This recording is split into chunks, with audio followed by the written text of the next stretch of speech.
And good afternoon, everyone, and welcome to Two Guys in a Bible here on Fulfilled Radio, a voice you can trust. My name is Don K. Preston. I am the president of Preterist Research Institute of Ardmore, Oklahoma. And over here in Memphis, just to the east of me, well, a good little ways, is my great friend William Bell of allthingsfulfilled.com. William, great to see you again. Thank you, Don. It's good to be here as well, and glad to see you back. Hope everything went well with the family. And I Yeah, know, yeah. it wasn't the most favorable of circumstances, but that's the way of life. We all have to go that way one day, and to be there with family is, a great thing for the support, as Yeah. well as everybody showing their love. So, Yeah, I'm glad that you're back. it's it is, as you say, it's a bad thing, it's a good thing. Hmm. Uh, what made that particularly distressing, I suppose you say, is that he had gone into the hospital and they had gotten what they thought had gotten that straightened out, but they felt like they needed to take a heart test. But my wife talked to him that morning before he went down to take one of those, dye tests, the injections Right. of dye. And he told her, he said, I am feeling absolutely fantastic. He said, they've got me straightened out. He had had some fluid on his heart Hmm. and they gave him Lasix and that took care of it, seemingly. And he said, they're going to take me down and run another little test here in a bit. And he said, I'll be ready to go. And they called her 2 hours later and he was gone. Wow. And, the wonderful thing about it was the very last thing they ever said to each other was, I love you. And so that, I mean, you can't ask for much more Yeah, than that, absolutely. they've always had a good relationship, but not what you would call a super, super close relationship, but plenty fine for a family relationship. Yes. And so that was really, really a shock. And I was blown away at the number of people at his funeral. He was very well known guy, Oh, very good, well known. good. So we got to visit with her family. She did, and like you said, there's always a positive side. You get together with family, you reconnect, and things like that. But it's really sad that it has to happen on occasions like that. So, as always, I really appreciate you filling in on such short notice. Uh, we didn't have much time. I mean, it was like No, no, we didn't. bang, bang, here we go. I put you in one of those situations where you have to say, now, what am I going to talk about? Yeah, yeah, I know. So I saw that you discussed Hebrews chapter 8:13 to a certain extent. Yeah. Why don't you refresh our memory a little bit on what you covered last week? I got to watch a few minutes of it, not many, but I got to watch a few minutes. Of course, you and I have discussed that passage extensively down through the years. So, but anyway, for those of you who may not, of our viewers who may not have been able to join us or join you last week, why don't you refresh the memory and then we'll launch on out. All right. Well, I'll go to as much as possible. That's been a week ago.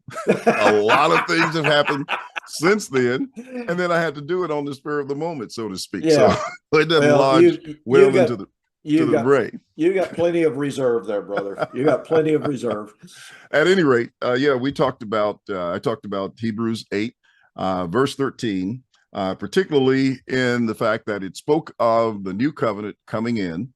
Don and I had, talked a little bit about, and I mentioned that in the previous lesson, that we had talked about, the reasons for the coming of the new covenant, that, God found fault with the people, but also there was points related to the law, for which it was insufficient in order to accomplish the perfection that was required. And that's expressed in Hebrews 7, 11, and 12 as well.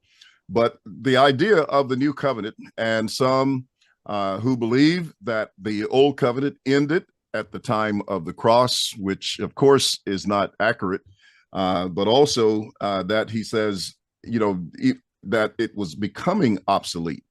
And in becoming obsolete, it was ready or at hand to vanish away, and not having actually vanished away. So that many of the texts that are used, particularly from the background that we have come from, the Church of Christ, and that amillennial background that is focused on the cross as the time of the end of the law rather than being the basis and the foundation through which the law would come to pass, meaning through the death of Christ, which was, absolutely essential in order for that to happen. But the future aspects of that fulfillment and consummation of the law happened, at 70 AD, or, in that time frame. And there are all kinds of passages within the New Testament that indicate that, many of which we have gone over, like 2 Corinthians 3, that deals with that transformation from glory to glory. Again, the text in Hebrews 7, 11, and 12. We've talked about several here in the book of Hebrews that indicate that. And even, I know we, maybe slightly touched on passages like Colossians 2:14, John 19:30, all of which are these proof texts that are used. But when you examine the context a little bit further, you find that, it just doesn't teach that. And so this idea that the old covenant was ready to vanish away, it was at hand to vanish, and thus the consummation of the new covenant that would replace it. And within that, was the language that he speaks about in terms of the covenant moving on into, and the tabernacle practices through those compartments of the high priest and the priest who would enter into those, that forms a part of what was the type and shadow of the old, moving into the very image, which is what is expressed in the upcoming verses. So I hope that's enough of an overview. Yeah, I think so. Okay, so I'm going to play the devil's advocate here. Everything you said, obviously, I agree with, but help us out here, William. And like I said, I'm going to play the devil's advocate. Mr. Bell, you're telling us that the writer of Hebrews was saying the law was growing old and it was ready to vanish away. But in the very first two verses of chapter 9, it says, now that first covenant had, past tense, Mr. Bell, ordinances. So you're telling us that it's a present active passing, but the writer is actually saying that the old covenant had, past tense, aorist tense, ordinances. So that seems to be a past reality of the law. Pardon me, but you're talking about a present passing. So you got to explain this, Mr. Bell. Well, first of all, I haven't looked at the language, and usually when I go into a text, I'm going to look at the language to see precisely what that says. But let's just say that it is talking about had. I would initially maybe respond in a couple of ways. One, if we're talking about ordinances, you have the text that speaks about, in Colossians, for example, that says blotting out the handwriting of ordinances that was against us, and taking it out of the way, nailing it to his cross. And so from that perspective, he's dealing with those who are in the faith, and saying that this occurs for those who have entered into Christ. The other part of that would be just looking at the language. If it's an aorist, it could be what we would consider as the linear aorist that indicates, it will speak of it as in the past, but as you know, and as I've said, many times, that it reaches into the future. So even though it uses the aorist, it doesn't mean that it's actually consummated like that. And there's a lot of verbs in the New Covenant that speaks that way. So that's just off the top of my head without having done any detailed study in it. So I'll hand it back to you on that. Well, I think that's a very good answer. Now, it's been a while since I looked at the linguistics, but if I'm not mistaken, and somebody may have to correct me on this, if our and I was going to say one other thing. Okay. Now we've got the word covenant in there, but I don't know that would make well, actually, I'll just let it pass. Let's hear what you got to say. I think you were going to comment on DATK, if I'm not mistaken. But if our good friend Gerald Davis is watching, and see, I don't have any comments up here. I don't have a way of looking at comments. I don't guess, but he could. Do you want a scripture on? You want a scripture on the board or screen or anything? No, I was just saying that if Gerald was watching, Gerald's extremely good with the Greek. He could let me know tomorrow or let me know even later tonight. But if I'm not mistaken, probably am, but if I'm not mistaken, this is second aorist active or second aorist. And that would confirm what you are saying, that there is both a past and a linear perspective to it. But again, it's been a really long while since I looked at the Greek on that, so I may be wrong. I will look that up. And you know what, William? I'm going to do something about this time. And see if I can do this. Okay, I'm going to Hebrews. Oh, come on now. You know, when you're trying to do something in a hurry, you can never do it. Oh, yeah. Never can do it. Hebrews. Okay, give me the interlinear. Had indeed.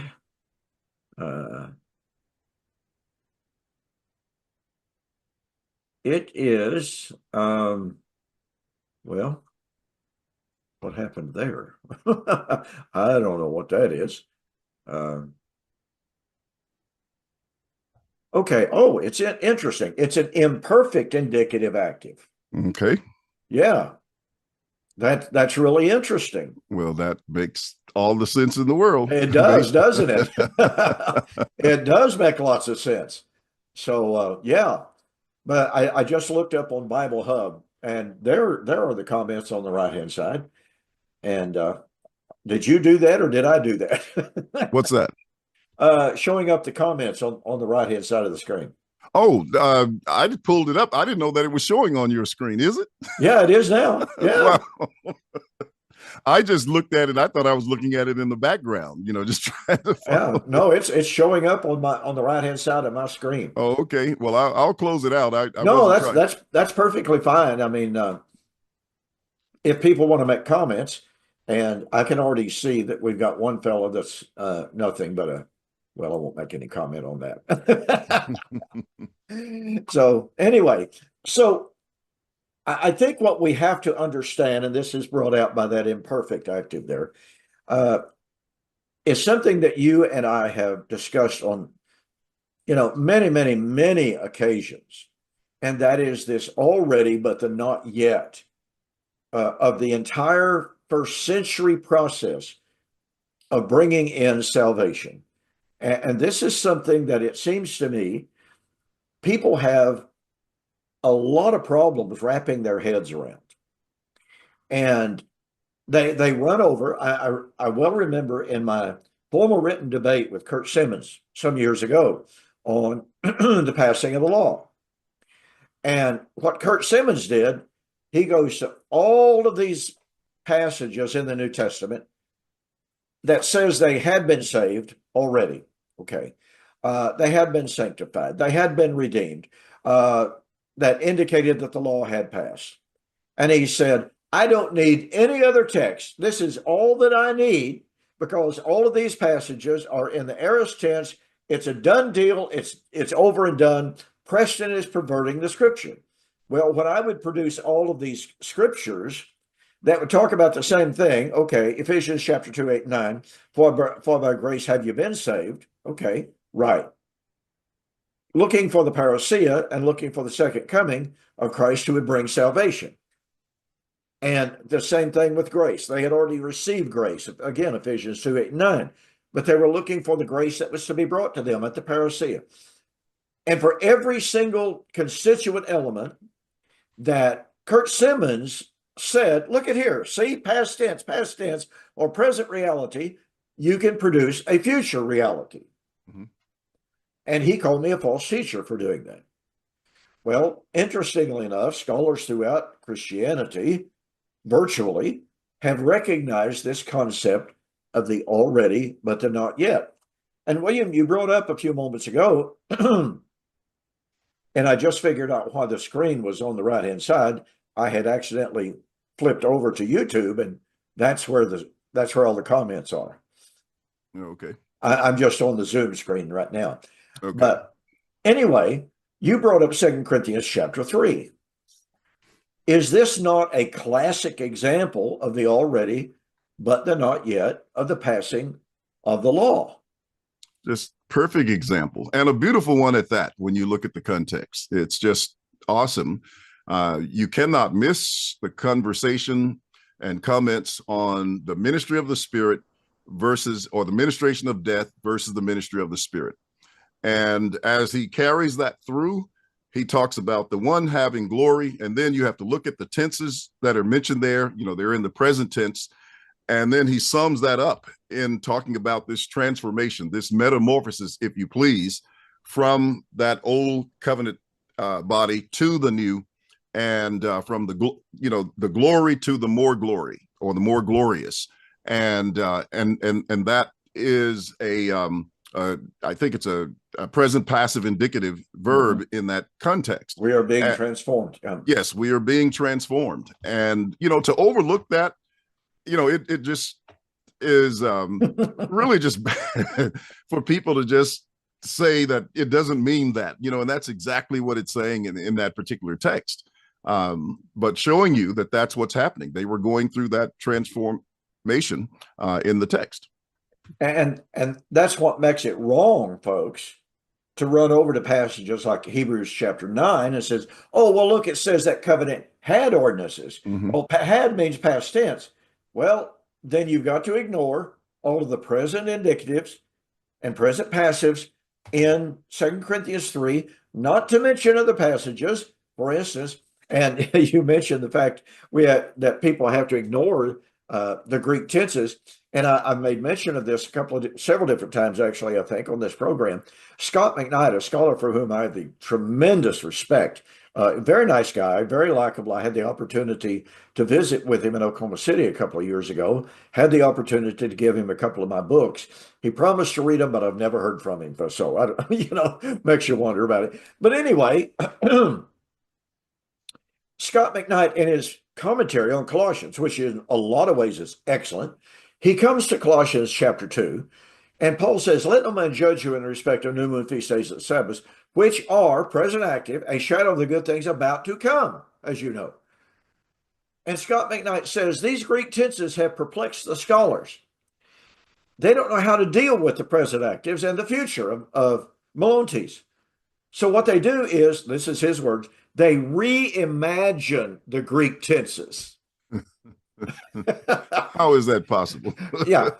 What he means by that is they ignore the Greek tenses and say they don't mean what they mean. Right. They impose something else on the text. That's exactly what they do.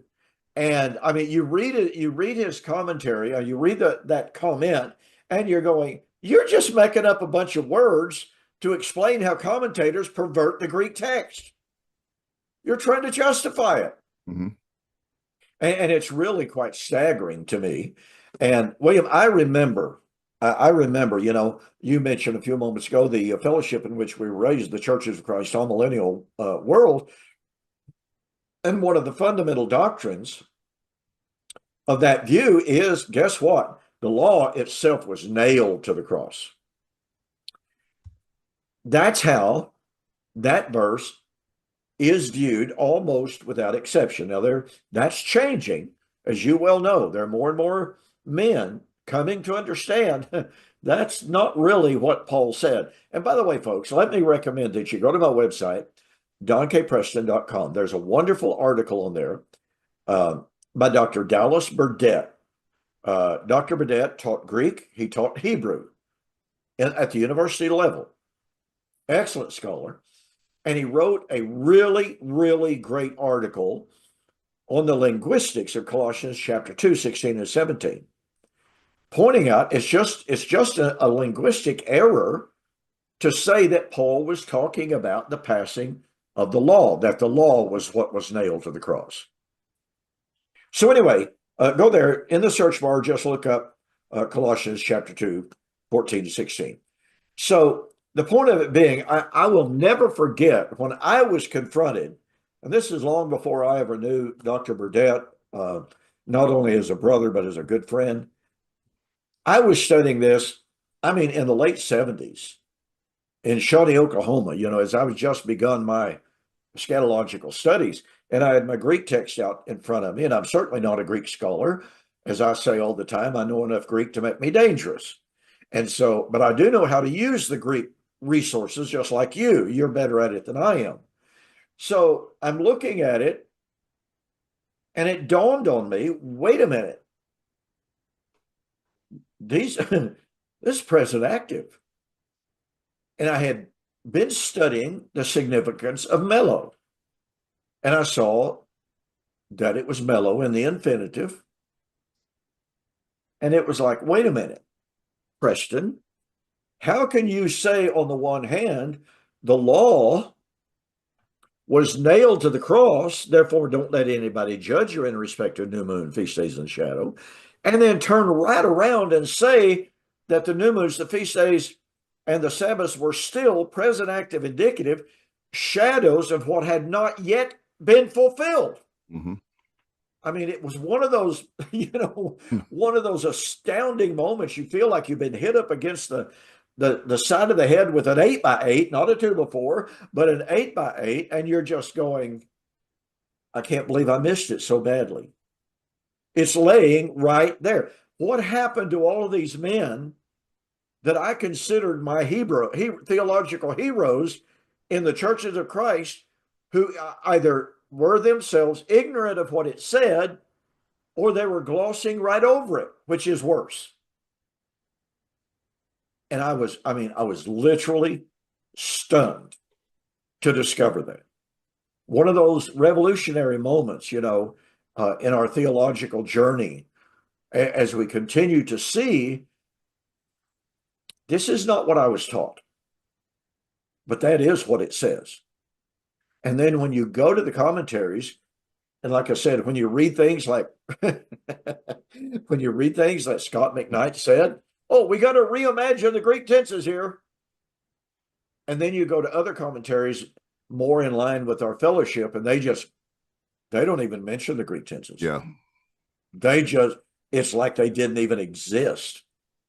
It's really stunning. It's really telling, and it's really disturbing, because very good and well, a lot of these men who wrote a lot of these commentaries, they knew the Greek well enough to figure this out. But it's so challenging to their paradigm, to the very foundation of their theology. They just didn't mess with it. So that's very true. Okay, William, any other thoughts on that before we move on? No, I think that's a good point. I'm glad you called my attention to it, so that now I know exactly what the tense is in the text. So that's very good. I'm glad that it refreshed my memory, because I was thinking, like I said, that it was second aorist, and so to refresh it and find out, oh, wait a minute, that's an imperfect active. Hello. Yeah, that's good information. It really, really is. Okay, William, we're going to skip over an awful lot of the description, and I am not the world's greatest to dive into the typology of the temple instruments. I listened to a tape one time that Jack Scott sent me. My goodness gracious, this has been 20 years ago. I do not know what happened to the tape. I wish I still had it. And I don't suppose Jack is watching, but Jack, if you're still watching, or if you are watching, if you've still got a copy of that tape, I want another copy of it. This tape was by a Presbyterian minister on the typology in Leviticus. And I was going down the highway on my way to Abilene Christian University lectureship, William, where we set up a booth. Mm-hmm. And this was a cassette tape. That shows you how long ago this was. Oh, yeah. And this Presbyterian minister was just marching through one typological temple utensil: the veils, the priesthood, the garments, the sacrifices. I had never in my life heard a more exciting and fulfilling lesson on the typology of the Old Testament. I could not tell you to this day what I did with that tape. You know, I've moved houses 2 or 3 times since then, twice, I guess. Had a garage fire and all this kind of stuff like that. Had to move out of my office. So I don't know what happened to the tape. And by the way, if any of our viewers tonight might be familiar with this Presbyterian minister, don't ask me what his name was, giving this discourse on the typology of the Old Covenant and the Old Covenant tabernacle, the priesthood, the sacrifices, the temple utensils, etc. If you know how to get a hold of it, you let me know. I want another copy of that. It was literally brilliant. No telling how many hundreds, perhaps thousands of hours this guy had invested in that lesson. So I really want another copy of that. So anybody familiar with it? Let me know. If you got a copy of it, make a copy of it. Send it to me CD. I'll pay you for it. That doesn't matter. So anyway, we're not going to delve into, you know, the temple imagery, except to note in verse 2 and 3 that for a tabernacle was prepared. The first part, in which was the lampstand, the table of showbread, is called the sanctuary. Behind the second veil, the part of the tabernacle which is called the most holy, or holiest of all, which had the golden censer and the ark of the covenant overlaid on all sides with gold, in which were the golden pot that had manna, Aaron's rod that budded, and the tablets of the covenant, and above it were the cherubim, the glory that overshadowing the mercy seat. Of those things we cannot now speak in detail. Well, I can't either, for sure. But William, what did the holy place and the most holy place represent and symbolize? Well, it represented, as he said in the text, you know, there was the heavenly and then there was the earthly. And so the most holy place was the place where the presence of God was, and that's where the high priest would enter. And the earthly part was where the other priests would minister in the sanctuary. And to me, that represented the separation that existed between man and God that had been caused by sin. And so I'll leave it at that. You know, I don't want to get too far ahead of where you're going. No, that's just fine. I think we need to be aware of this. We need to be reminded of this. And let me just share this, ladies and gentlemen. Josephus, in his Antiquities, book 3, as well as book 7, points out, and he's sharing with us the way that the Jews believed at the time. And remember, Josephus was of the priestly family. So he's not some Jew out here in the far-flung regions of the Roman Empire speculating on what might possibly have been thought by the Jewish priesthood and the people about the temple. No. He's an insider. And he's sharing in his book what that temple represented with the holy place and most holy place. And he says that the holy place, which was within the first veil, the outer veil, of course, represented the area of mankind, where all of the priests could go. It represented earth and the dwelling place of man.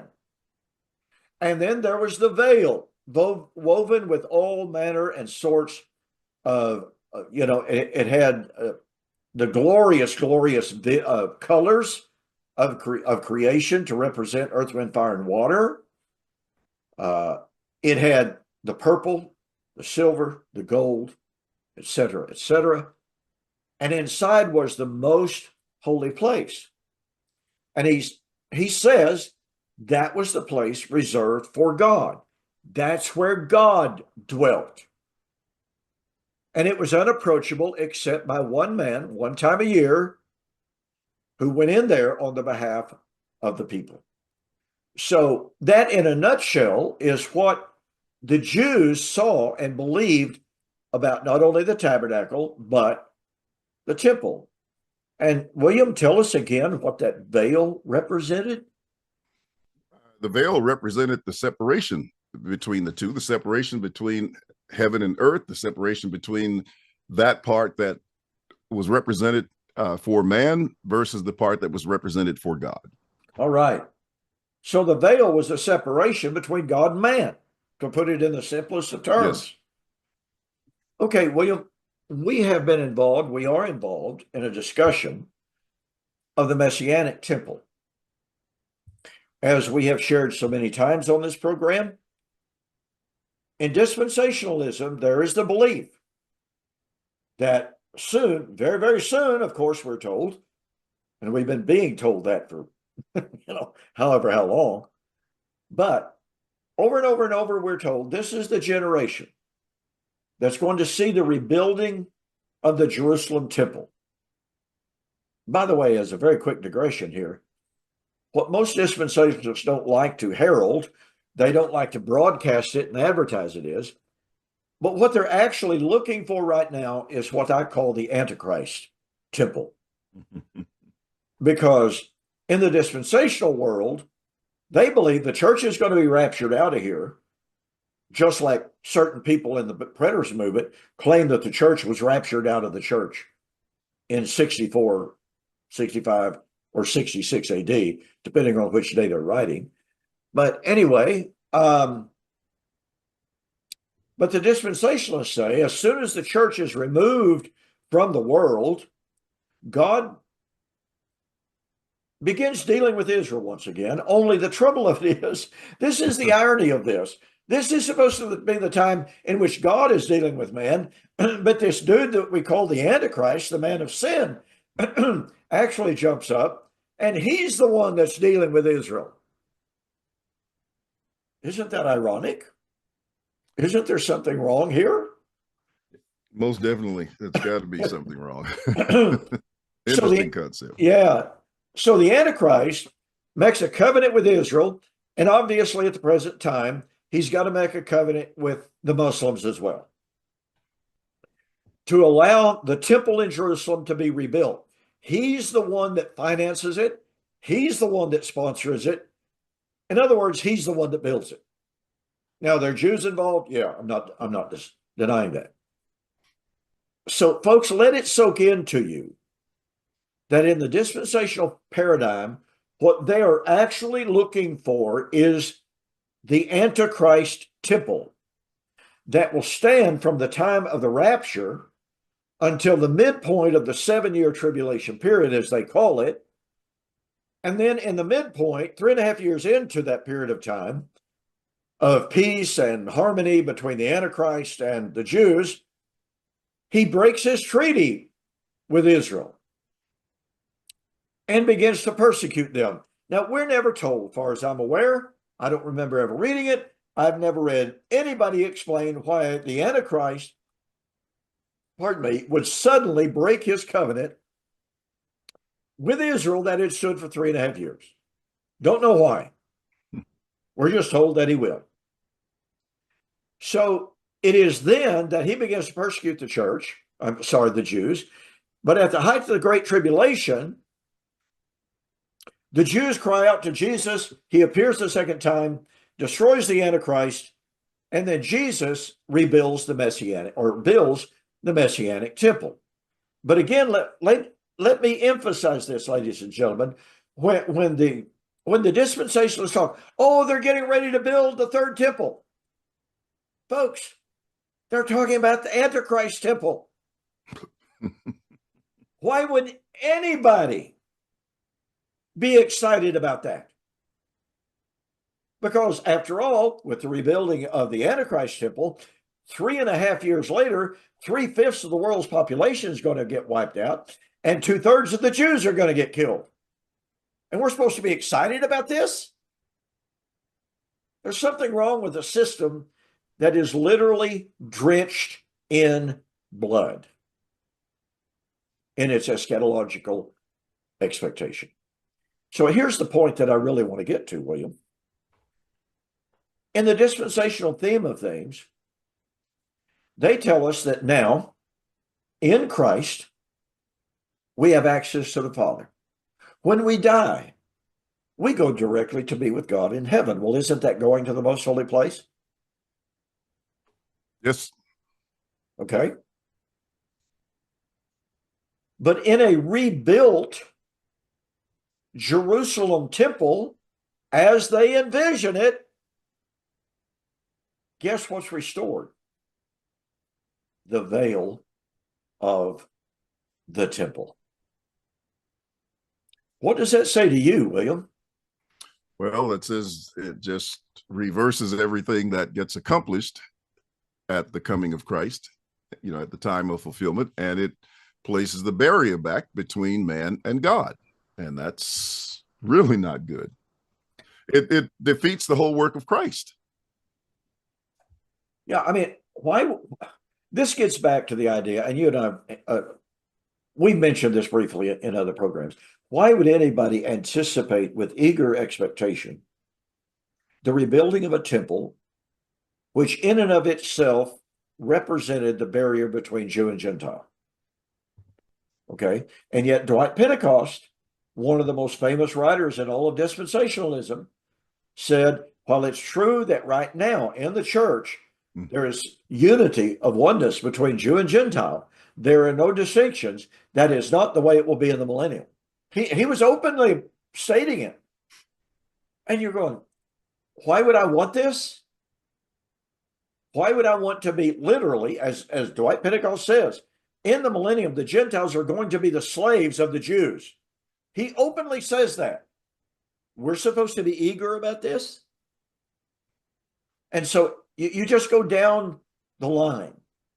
Why would I be excited? Why would I be thrilled about the potential of establishing a distinctive priesthood that would prevent me from going to the temple and actually offering my own sacrifice of worship and praise to God? Because after all, I'm not a Levite.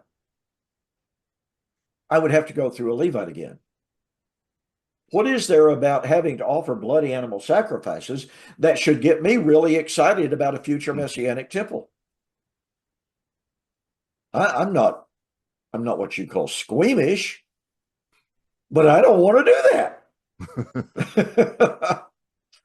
So, William, I believe these are very legitimate questions about what's so desirable about a future messianic temple that restores everything that the Jerusalem temple did and practiced that served as barriers between God and man and between Gentiles and Jews.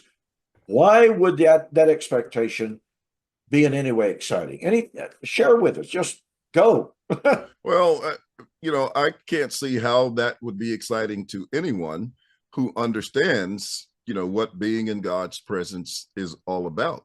To have a situation that's going to reverse that's going to negate that, and at the same time, make all the scriptures meaningless from that perspective. So it's just a very dismal outlook, and maybe that's why with views that where they hold this view of this coming temple, most of their eschatology is so dismal in its outlook, and it's always doom and gloom.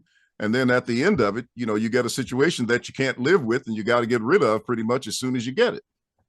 Yeah, that's a great point. I mean, we've got salvation, we've got access to God, we've got access to the most holy place, we have the genuine forgiveness of our sin, et cetera, et cetera, et cetera. And yet they want to take that away by reestablishing the veil, reestablishing the priesthood, reestablishing the sacrifice of blood of bulls and goats that can never take away sin. So I reiterate, and reestablishing the land, in a sense, it's going to create even more chaos from that perspective if it were to be carried out. Well, you and I have talked about this, as I mentioned on these other issues. It's difficult for me to imagine the entire Islamic nation saying, you know what, sure, yeah, you guys go ahead and build your temple up there. We'll stand back and watch. Yeah. And here's what's frightening. Some years ago, it's been 10 years ago at least now, I was doing some research on the efforts to rebuild the temple in Jerusalem and the foreign policy implications of that, the world politic implications of such an idea. it shocked me to discover that there are a minimum of 10 violent attempts to invade the Dome of the Rock, to deface it, to destroy it, to blow it up. Efforts being made by ultra-Orthodox Jews. No less than 10 attempts per year on average. Now that's stunning. They interviewed one former general in the Israeli army, and they asked him, "Why are you doing this?" He was right up front about it, and he said, "To start World War III so that we can wipe them out and rebuild our temple." Now, folks, this is an ultra-Orthodox Jew, and they go hand in hand with the dispensational world. Both camps want the rebuilding of the Jewish temple on the Temple Mount. They are both willing to have war to bring that about. And it's so frightening when you hear American politicians, including our current new president, saying we got to support Israel at all costs, no matter what. Israel is our friend. Well, I understand on some levels they are, but make no mistake, folks, they would stab us in the back in a heartbeat. May be doing it. So anyway, you mean would continue to do it? yeah. Well, we won't get too deep into that. Yeah. but the point of fact is, I understand some of the demographics. I understand some of the logistics. I understand some of the politics involved. But folks, when one president after another stands in front of the American people and guarantees that even if it costs countless thousands of lives of American young men, we're going to stand with Israel, no matter what they do over there, no matter how many Palestinian lives they destroy. And, Jerry Falwell was asked on one occasion, I don't know if you remember this or not, William. A politician, a political correspondent asked Jerry Falwell. He was getting ready to get on his $3.1 million airplane bought for him by the Jewish government, right? And Jerry Falwell was asked on that occasion, Mr. Falwell, how can you justify supporting the Jewish state when they're going in, confiscating the homes of Palestinian Christians, destroying their homes, and making them homeless? Because after all, they are Christians. And Jerry Falwell's response was, they are squatters on Jewish land. The Jews have a perfect right to do whatever they want to. Wow, now that's interesting compared to the way God says treat a stranger, right? Even if they were to consider him that way. Yeah. And if they're obeying the law, they are to be treated as native-born sons. I mean, when I heard that and read it, it was one of those, I cannot believe how blinded some people are in their Zionist zeal. And yet what he said that unabashedly. And other Zionist evangelical Christians have iterated the same sentiment. Hey, go over there and kill those Christian Palestinians. It doesn't matter that they are our brothers in Christ. No. They're squatting on Jewish land. The Jews have a perfect right to kill them. Those Christ-hating Jews have a perfect right to kill people who claim to profess love of Christ. Folks, if that doesn't shock you, if that doesn't shake you to re-examine the entire Zionist agenda and the entire Zionist theology, I don't know what would. I really don't know what would. But 99.9% of Zionists are out there. They never hear this element. Do they, William? No, no, they don't, and it's hard to get it across to them. What's interesting, and I don't know what you think about a person like Candace Owens, but she's recently said that she was under the impression, like the rest of Christian Zionists, but she's had this Epiphany. epiphany, if you please. That's the word I was looking for.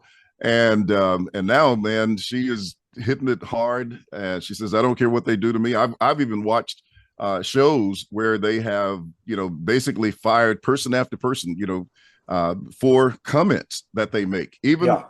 In a show. And that's really tough. And so it just goes on. And it's interesting to see, now that we are supposed to be getting back toward freedom of speech, just what is going to be allowed. They say, if you want to know who it is that controls you, find the people that you cannot criticize. That's exactly right.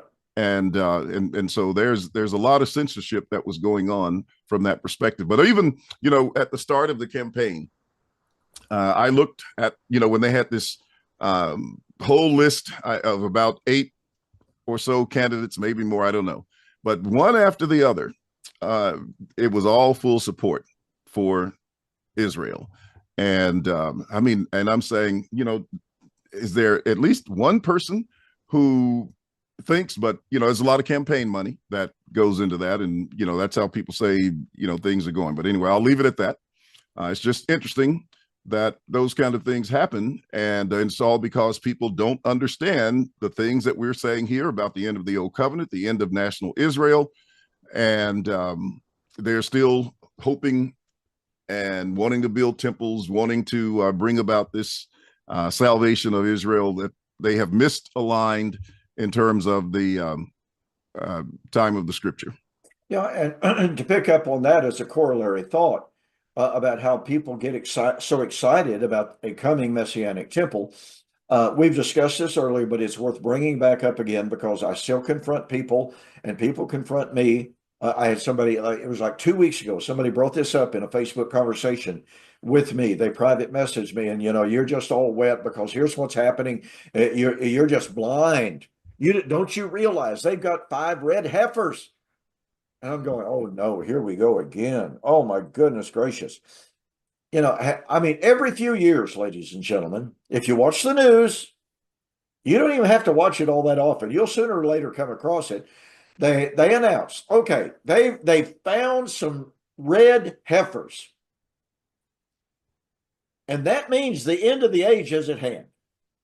Because in order to have the Messianic temple, you've got to have a fully qualified, fully vetted red heifer sacrifice. Now, William, what makes this red heifer special, insofar as its color, its age, and its purpose? Share that with us. That comes out of what, Numbers 19? Am I? Yes, sir. Yes, right. sir. I think it's Numbers 19. Yes. And even Hebrews talks about it as well. Yes. It was for cleansing. I'm trying to remember some of the details there, but Hebrews 9 talks about the blood of the red heifer, and that it was for cleansing under the old covenant system, and particularly if a person touched a dead body, I think that was going on. So they were not allowed to do that, and if they did, they had to be cleansed through the work of the priest, and with the ashes of the red heifer, etc. So some of this done, if I don't keep it fresh in my head, I'll tend to forget a little bit. But it's in Numbers chapter 19. I remember that much. Yes, sir. I have the same problem. But here's what I want us to refresh everyone's memory on. With all of the excitement that comes up periodically, and here's what's interesting, folks. You can go to my website, donkpreston.com, and you can just look up ashes of a red heifer. And what you'll find is some articles that I wrote at one point of time, and about 3 or 4 or 5 years later, I wrote an entire different set of articles because of a new set of red heifers that had been found. And then there's an entirely new set of articles, actually a rerun of some of the previous ones, about a brand new set of red heifers that had been found. I mean, what's the point of that? The point of fact is that every few years, the claim is made the Messianic temple is about to be rebuilt because we now have red heifers. Well, William, a red heifer could not have any blemish, no red hair, white hair, no black hair, correct? That's correct. Okay. I mean, this heifer had to be absolutely, totally correct. Now, here's what's interesting. Back early last year, they found 5 red heifers down in Texas. This farmer, rancher, had specially bred them just for the building of the temple. So he flies them to Jerusalem. Well, months and months. And I mean, they had this humongous ceremony. They had this humongous deal made out of these 5 red heifers, right? And I'm sitting back going, this is not going to turn out well. This will not turn out well. Okay. As of several months later, 3 of them had already been completely disqualified because they grew some white hair. Okay. So they can't be used. The other 2 were starting to get too old because this red heifer can't be over a year old. If it's over a year old, it's disqualified. So I believe where we're at right now, I'd have to go back and try to check the ages, but I believe that where we're at right now, chronologically, I believe the other 2 red heifers have been completely disqualified. So that means they're going to have to go look for some more red heifers. Right. But here to me, ladies and gentlemen, is the real issue. And a couple of weeks ago, when this individual accosted me and talking about the red heifer and all of this kind of stuff, I said, well, let me ask you this question. Is the law of Moses still in effect? And they were like, of course not. They took the old traditional view. The law of Moses was nailed to the cross. I said, oh, I see. I said, can you share with me where the law of the red heifer comes from? Well, there's Numbers chapter 19. I said, yes. I said, well, let me ask you another question. Is Numbers chapter 19 part of the law of Moses? Well, yeah, but what's your point? What's my point? Okay, you're saying that we've got to have the ashes of a red heifer to fulfill Numbers chapter 19. But Numbers chapter 19 is the law of Moses. And you say the law of Moses is no longer in effect. So tell me how good the ashes of a red heifer in fulfillment of the law of Moses would be in our day and time. Would you get crickets? I got a whole lot of crickets. haven't heard from them since. Folks, you've really, really got to catch the power of this. With every single conversation, with every article that is written, with every YouTube video that is produced to get 3 million views, you need to remember they are promulgating of absolute theological necessity the restoration or the continuance, either one, of the validity of the law of Moses. And that means every jot and every tittle of it. That means every single bloody sacrifice. That means physical circumcision. That means 3 annual trips to Jerusalem for the feast days, for a temple that doesn't exist, etc. Or if it does exist, 3 journeys a year there. And by the way, in the dispensational paradigm, if you don't travel to Jerusalem and to worship there and to observe the Feast of Tabernacles, you're hit with a curse from God. The skin melts off your face. And on it goes. And back to what you were saying a while ago, William, people simply have not thought through, or they've never studied, really, honestly. They listen to these TV evangelists who sound so authoritative And the Lord spoke to me and gave me this truth. Well, how are you going to argue with the Lord, right? And that's where it comes down to. They do not feel that they can argue with these TV evangelists who swear up and down the Lord talks to them, tells them about the upcoming temple, the ashes of a red heifer, and the restored priesthood, cultus, etc., etc.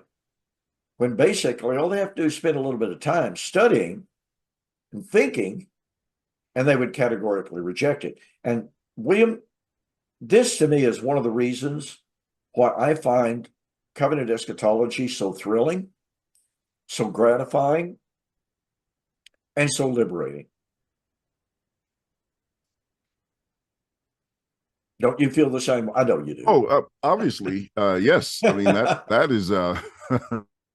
I thought you were going to keep elaborating on what you thought it was. Come on. But absolutely, that is.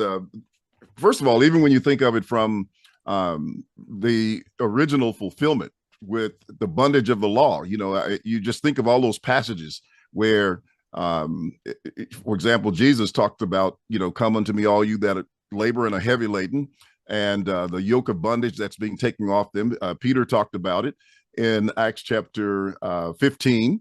Why put a yoke on the neck of the disciples, which we neither our fathers were able to bear. And then Paul talked about it, about this bondage. And so the freedom that they have in Christ from being free from the bondage, the obligations of the law, all of the things that you enumerated, and then coming into that liberty and into that freedom of Christ. And then here you have now, centuries later, people want to carry us back under that bondage to the extent, of having to find a red heifer.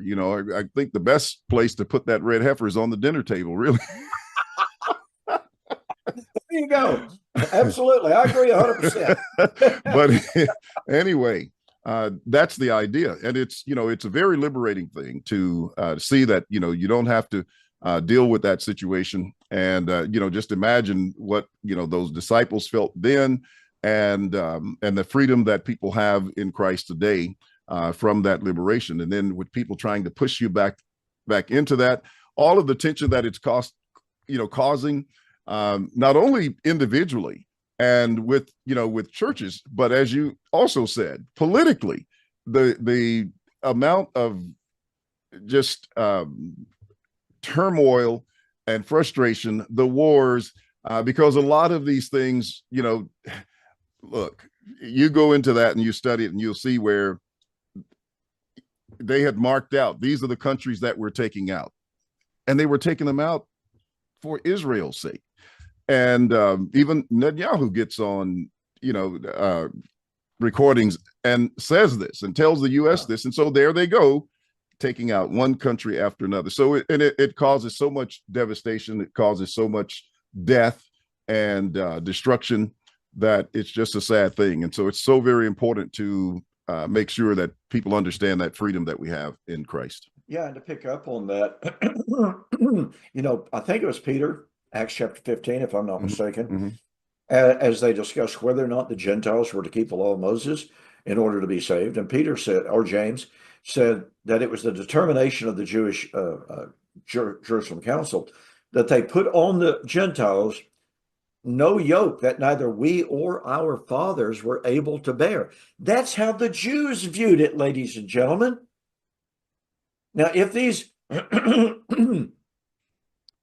Jewish leaders of the Nascent Church could look at the law, and they love the law, make no mistake about it, they love Torah, and yet realizing that Christ had established a Torah-free gospel, i.e., good news, they were saying, "Look, we're not gonna burden the Gentiles with this yoke.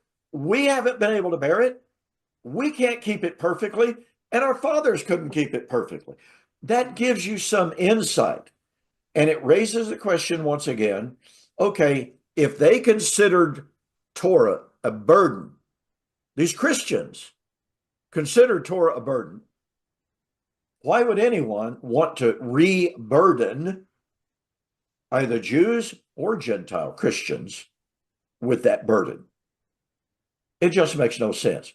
A messianic temple would be a Torah-free temple. And with that, we are out of time. William, thanks for joining me. And as always, here on Two Guys in a Bible. And with that, ladies and gentlemen, I'm going to say good night. God bless. Good night.